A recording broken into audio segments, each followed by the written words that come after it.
Hello and welcome from wherever you're joining us from. This is Take on Tech, the only show that tells you about your present and incoming future in technology in a simple and interesting manner. My name is Stephanie Ayieta and the hashtag is Take on Tech.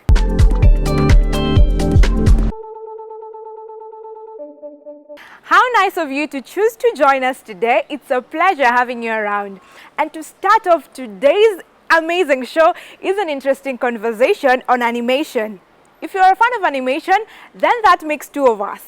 If you're not a fan, you can still participate in the conversation because at one point or another, we've all had some curiosity in animation. For me, it's the voices behind the characters. My producer here has it that his curiosity is how the characters come to life, come to reality. What is your curiosity in animation? Talk to us. The hashtag is Take on Tech at KBC Channel 1 across all social media platforms. What is your curiosity in animation? Talk to us. As you do that, did you know that Toyota has cut off 40% of its production due to shortage of chips? Well, this and many more stories in our news roundup. Here is Tech News. The world's biggest car maker, Toyota, is to slash worldwide vehicle production by 40% because of the global microchip shortage. They had planned to make almost 900,000 cars in September, but has now reduced that to 540,000 vehicles. Toyota's other rivals, including General Motors, Ford, Nissan, Daimler, BMW, and Renault, have already scaled back production in the face of the global chip shortage. A wide range of businesses, from car makers to small appliance manufacturers, have been hit by the chip shortage. The COVID pandemic boosted demand for appliances that use chips, such as phones, TVs, and game consoles, hence the shortage. Volkswagen, the world's second biggest car producer, has warned it may also be forced to cut output further. Shares in Toyota fell by 4.4% on 19th August, their biggest daily drop since December 2018.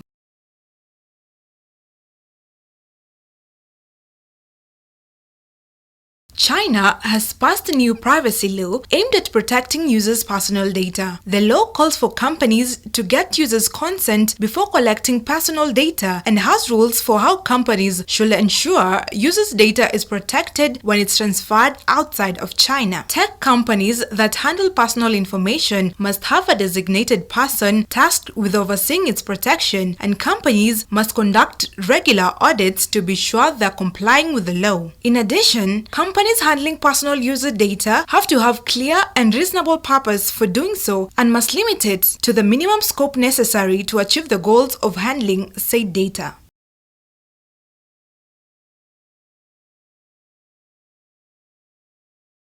Circular economy is the solution for the IT industry in reducing e-waste and creating a positive impact towards a more sustainable future. According to recent data by the United Nations, the IT industry produces over 50 million tons of e-waste each year, of which only 20% of this is recycled. Kenya alone generates about 3,000 tons of e-waste each year, including computers, printers, networking devices, monitors, and other devices. However, lack of e-waste awareness, poor separation, and crooked disposal system have e-waste mixed with ordinary waste in dumps. The circular IT economy is the new alternative to the traditional linear product life cycle, where technology products were disposed of after use and replaced with new ones. The system, built on the principles of sustainable IT, also known as green IT circular, which minimizes the environmental impact of IT products and infrastructure. This system's goal is to discard nothing while simultaneously reducing the procurement of new equipment. Any production is achieved through renewable energy. With this system, discarding a perfectly functional IT or networking device simply because it's a few years old is not an option.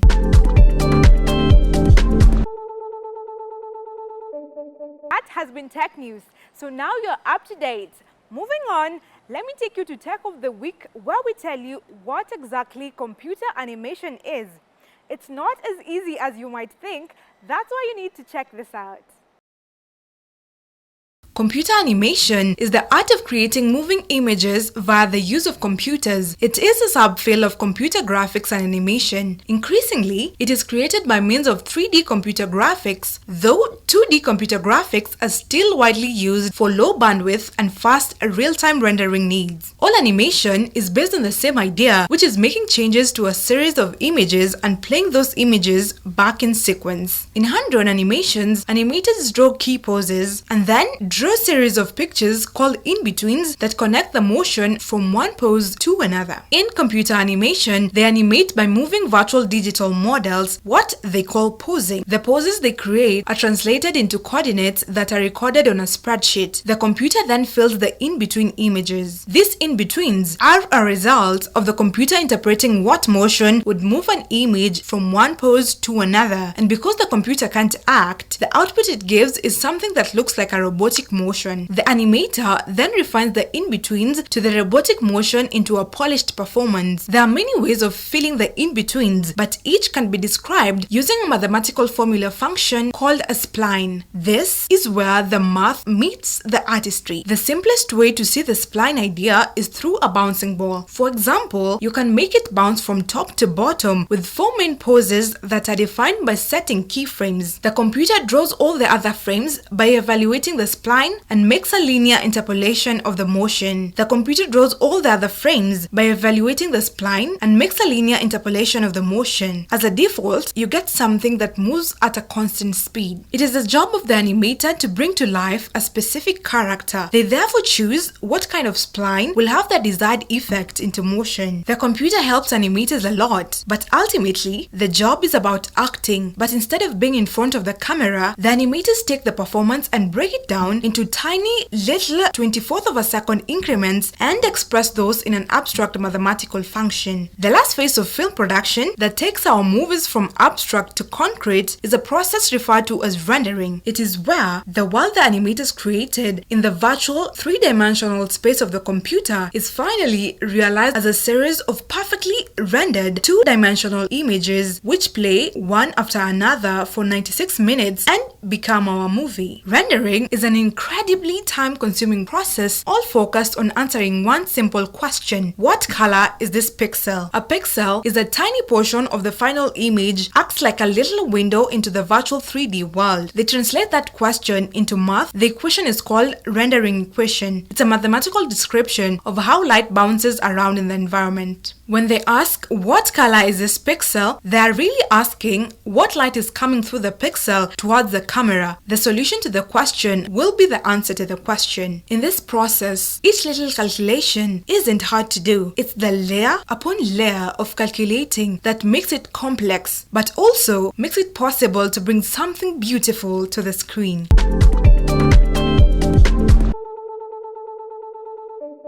That has been Tech of the Week. Now you know that there's some math involved before you get to sit down and enjoy your favorite animation film. Animators take such a long time to make these films, yet we only use 2 hours to watch them. I wish there was a way we could compensate, maybe watch it for longer, but I bet that's why we pay for entertainment. Anyway, let's now move to the interview segment with Grace Githaiga, who together with her guest will take us through an interesting discussion on social media. Thank you so much, Stephanie, for that introduction. Welcome to the interview section of Take on Tech, a weekly program that brings you tech issues and breaks them down in an untech way using an expert. In today's interview, we are going to look at making effective use of social media. Now, we know that a lot of people use social media, but how do they use social media? Is it just for entertainment? Is it maybe for surveillance of your friends? How do you use social media? We have with us Michael Onyango, and Michael Onyango is going to be talking to us on how you can make effective use of social media for different benefits, because he has been in this field for so long. And Michael is the executive director, right, of the Africa Foundation for I think you'll finish that for us. You'll So for the introduce, growth, because I know yes. you have done a lot of work Sure. in communication. You have done a lot of work in communication development. Yes. And so please just take it from there before I ask you the first question. First of all, Gigi, thank you so much for having me back on. I was wondering what I did, because the last time I was here was 2019. COVID happened. COVID happened. So it's really great to Yeah. be back on. Yes, I Right. do work, and I have an organization called the Global Leadership Program for Africa. And in a nutshell, what we do is that we ensure that Africa's forgotten bottom millions get access to socio-economic opportunities. These are jobs, both locally and globally. Beyond that, we also give them access to grants. We also give them access to fully funded scholarship opportunities, which are all verified, which absolutely ask you for no money. And just before you continue, I just want to say that our track record is that since we began in 2017 to date, we have shared over 2,056 opportunities across our networks, which reach about 50,000 people every week. In our conversation offline, you did indicate that these opportunities are shared on social media. So start us from there by just defining for us what exactly social media is and how, in what different ways it is being used, Okay. especially by the young people. Thank you very much. So for the context of Kenyans who are watching us on Channel 1, and I really want to ensure that anybody who is in this space with us, I want to carry you all along with us. So a lot of you are possibly already on Facebook. Definitely all of you possibly use WhatsApp. And then of course there's Instagram, there is LinkedIn, there's all these various other medias, and they're called social media because it allows you to socially engage with other people. But let me narrow it down to WhatsApp, because that is a primary vehicle that we use to share our opportunities. And why WhatsApp?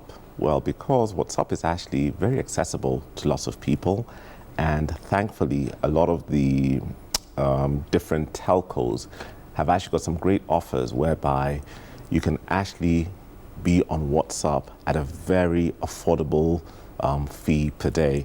So therefore, it doesn't leave you out in terms of being able to get access to information. So one of the things that I want to emphasize is that a lot of young people, as you have asked, spend a lot of their time on social media. What we have done is just use the same platforms that these young people are on, but to add different layers of information which is also beneficial to them. And I always encourage young people that, listen, be very selfish. There's nothing wrong with being selfish. And can you find a way of finding things which at the end of the day, when you're done with being on social media, you as an individual, you have personally benefited from it socioeconomically, whether it's financially or whether it's helping you move ahead with your life. So as I said in the introduction, what we have done over the past number of years, since 2017, we have actually given loads of people the opportunities. And I'm very proud to say that as late as last week, one of our groups, one of the people actually reported back that he had just arrived in Ireland, where he's doing his master's, fully paid for. He didn't pay for the flights, he's not paying for accommodation, he's not paying for tuition. And all this was simply because he applied to an opportunity that we shared on our platform. There's a young person probably watching you now. They're forever on social media, and maybe they use it for entertainment or, like you said, socially, to find out what their friends are doing. In what ways can those looking for opportunities utilize social media? If you're actually intuitive enough to go online, you can actually dig for them. But we also know that there's a lot of people who unfortunately take advantage of those who do not know too much. Mm-hmm.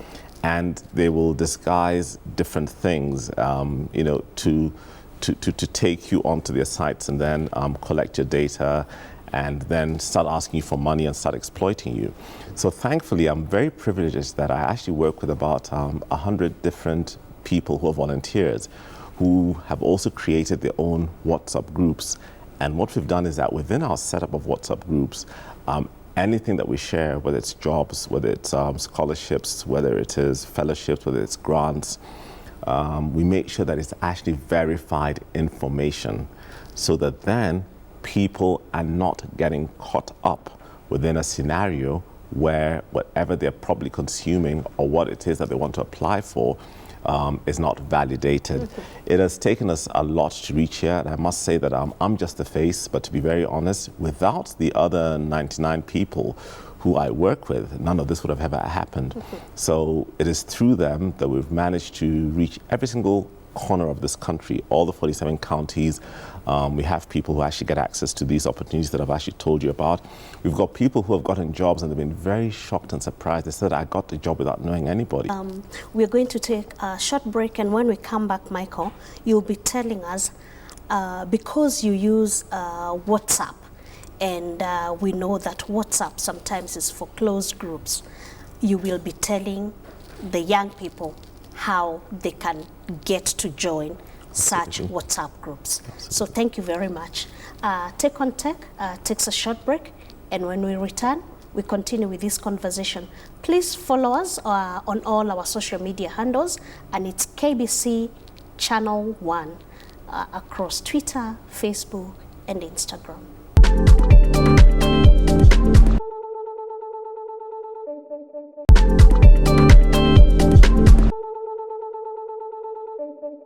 Welcome back to Take on Tech, a weekly show that brings you technological concepts and debates and breaks them in an untech way using an expert.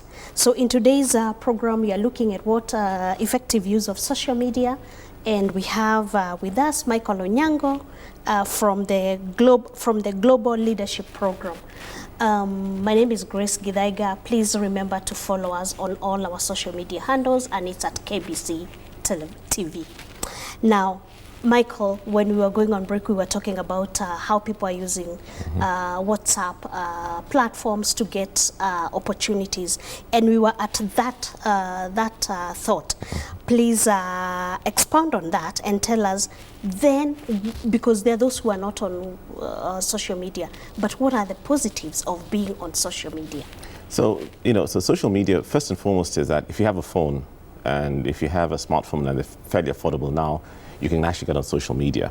It's actually the statistics that are actually out there show that a lot of Kenyans are actually on social media, especially the age group that you're speaking about. So it's just what you're doing on social media that's important. You asked that how do they get access to these groups and everything else. We keep trying to expand our groups because a group can only take 257 people. So I would encourage people that if you want to form your own group so that we can expand opportunities to you, please just get onto my LinkedIn page, inbox me, and we'll see how to help you set up so that other people can also have access to these opportunities that we've just spoken about. And very importantly, I think we must also know that your competition is not your neighbor or is not the person you went to school with. Once you're on social media, your competition is anyone from around the world. It could be a person in Beijing, it could be a person in Sao Paulo, in South America. It could be a person in Toronto, in Canada, or a person in Birmingham, in the UK. So, but the great thing is that our young people have shown that they have the skill set, they have the know-how, they have what it takes to be able to compete effectively with everybody else from around the globe. Very positively, and I want to bring up this, about 3 weeks or so ago, somebody had written CNBC News had reported an article which is very lopsided, saying that Kenyans were helping people cheat. It's not a fact. Kenyans are smart. And the thing is, this is that the fact that we are the ones who are ensuring that people who are in the top universities in the US are graduating tells you who we are and what we have here. Right. So, again, that's just an example of our prowess as a people and as young people. So this is how you can use social media to earn money and to do other things and to do other assignments. And let's call it what it is. It is not that we're helping people cheat. if somebody has given you a contract and has given you work to do, and you've done it for them, then the onus is on them to take care of their end and not to blame us as Kenyans. Correct. Yes, And I think technology has facilitated a lot of that work. Now, one of the challenges of using of social media is verification, and you alluded to that earlier in the program.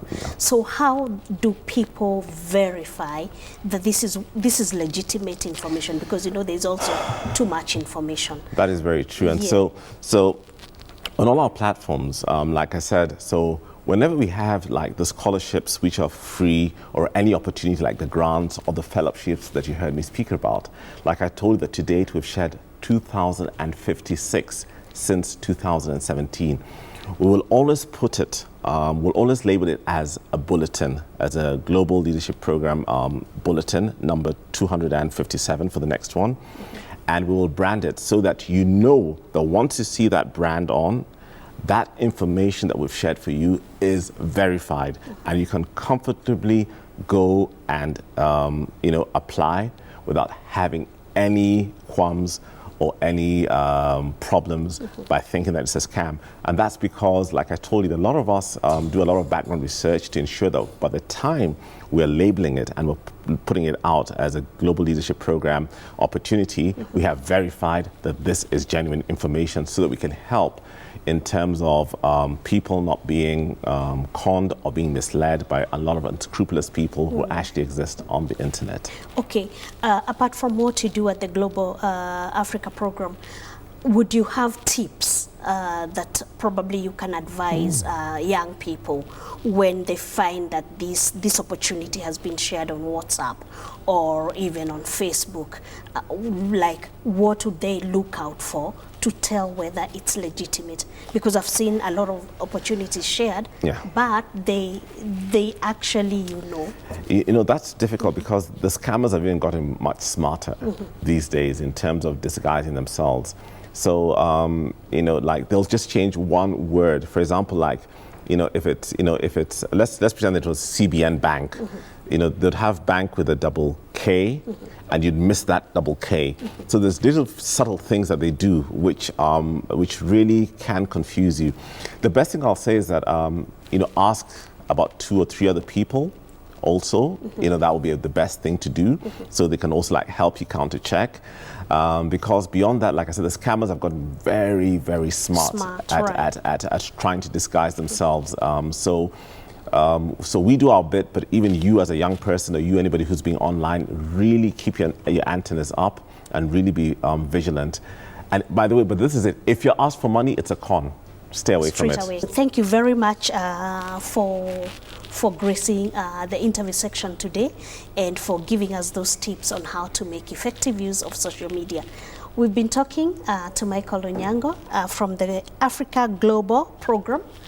And I hope you have learned something. My name is Grace Githaiga. Please, let's continue this conversation on our social media handles.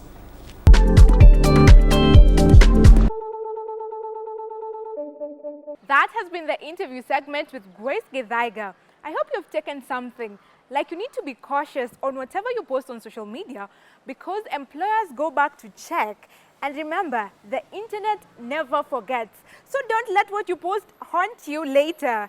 And now, let me take you to the Innovators Club. And today we feature a young animator who's about to take us through an animator's journey, what it takes to create an animation film. Here is McDonald. My name is McDonald Donkundi. I'm a 3D multimedia artist. Been doing this for around 3 years now, from 2017. Being a 3D media artist entails so many things. There are so many areas of specialty. Like, you can specialize in one area. There are like steps that we do when you are being a 3D artist. So basically, you start from the modeling, rigging, the lighting. There are so many steps, so it depends on which area you want to specialize most. Personally, I've specialized in 3D modeling and lighting and a bit of animation. Basically, animation is a long process, but to cut it short, you must have a sketchbook, you put down an idea, take part on how the models will be, the environment, and possibly the actions that the character will take. So basically you'll start from modeling, then you come to rigging of the character, and then you come down to the placing of the character in the 3D setup. You do the lighting, the animating, then there's the final processes, you render, then you do the post-production. Modeling is self-explanatory. You know, when you were kids, you are given the modeling clay, then you just model maybe a doll. Basically, that's what is modeling. But now, you do it in a computer software. Yeah, maybe you start with the character, modeling the head, the hands, and then you join to make a whole complete person. So that You have modeled, there's this process called rigging. Rigging is basically putting the model in its own skeleton. Yeah. So you rig, you do the character, you put the skeleton, you assign the. Actually, it's like assigning joints to the character. So when you move this joint, it will do what you want. Yeah. For the voicing, that one you record. You have a voiceover artist, you pre-record in a studio. Then during the animation, there is something we call a lip sync. Basically, that's you just do a lip sync of the recorded voiceover to the character's mouth movements. For a film to be complete, it will roughly take about 4 years. That's a 1 hour or 2 hours video that you'll just sit once and watch. Personally, I have a few projects, but I won't release them now because they have some issues, but possibly with time you'll start seeing some of them. For 2D animation, it's cheap and it's easier. That one a person can do roughly for a clip, like 30 minutes, you can work for it on a month. Yeah, and it's easier. It's something, maybe if you make a mistake, you can easily correct it. You can go back a step. For 3D, it's quite challenging because the processes are many. Like I've said, you have to model, you have to do the rigging, the modeling the setups. There are other things like animating the wind, those are nodes. Yeah. And it takes a lot of time to come up with the output.